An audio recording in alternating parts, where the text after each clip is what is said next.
चाकमा reporter में आपका स्वागत है। अरुणाचल प्रदेश के चांगलांग जिले के दायून सर्कल से 132 केवी मियाओ नामसाई ट्रांसमिशन लाइन के निर्माण से जुड़ी रिपोर्ट और दृश्य सामने आ रहे हैं।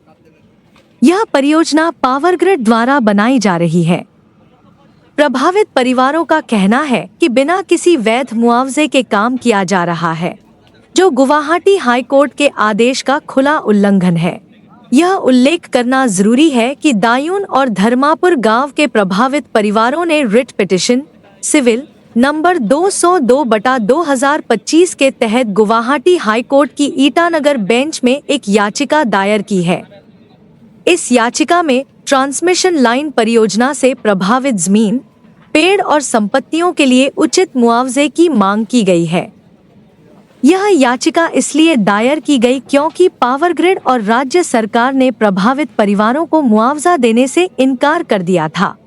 प्रारंभ में Chakma development foundation of India (CDFI) ने राष्ट्रीय मानव अधिकार आयोग (NHRC) से संपर्क किया था, लेकिन आयोग के निर्देशों के पालन में अधिकारियों द्वारा की गई देरी और निष्क्रियता के कारण CDFI ने प्रभावित परिवारों को न्यायालय का सहारा लेने में सहायता की।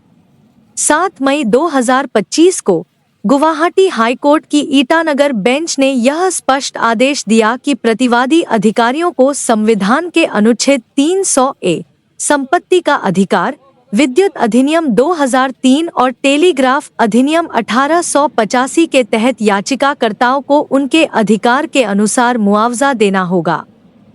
यह आदेश आज भी प्रभावी है। इसके बावजूद अधिकारी और पावर ग्रिड, जो इस मामले में प्रतिवादी हैं, बिना मुआवजा दिए निर्माण कार्य जारी रखे हुए हैं। प्रभावित परिवारों के अनुसार जमीन स्तर पर अधिकारी उन्हें यह कहकर परियोजना का विरोध न करने के लिए दबाव बना रहे हैं कि यह बड़े जनहित की परियोजना है।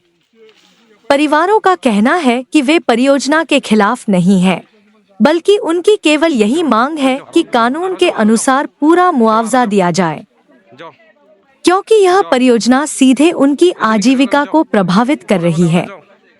कई परिवार उसी जमीन पर निर्भर हैं, जिस पर ट्रांसमिशन लाइन डाली जा रही है।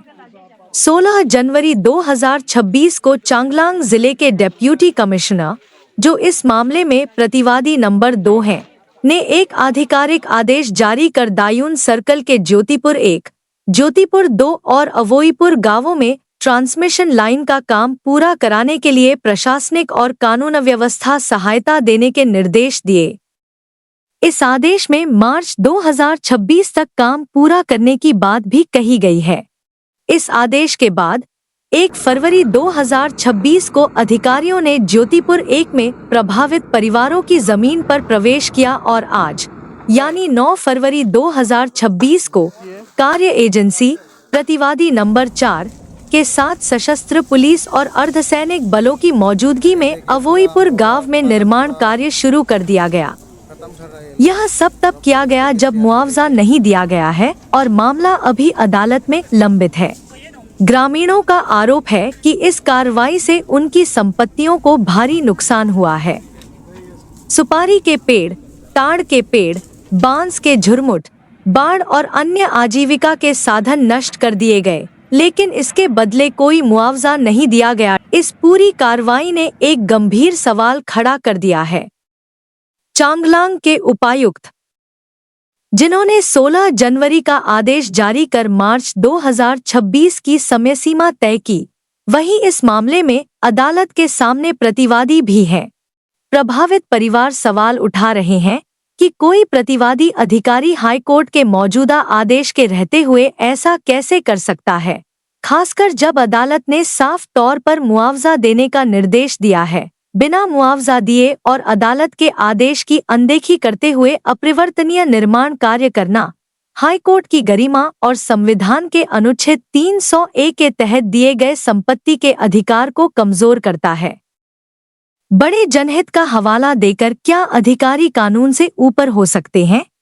यह मामला देश भर में, विशेषकर ग्रामीण क्षेत्रों में चल रही बुनियादी ढांचा परियोजनाओं को लेकर एक गंभीर चिंता को उजागर करता है। जहां जनहित का हवाला देकर वैध और कानूनी मांगों को दबा दिया जाता है, जबकि लोगों की आजीविका बिना वैधानिक सुरक्षा के नष्ट हो जाती है। यह है चकमा रिपोर्टर, बिना डर और बिना पक्षपात के देखते रहिए चकमा रिपोर्टर।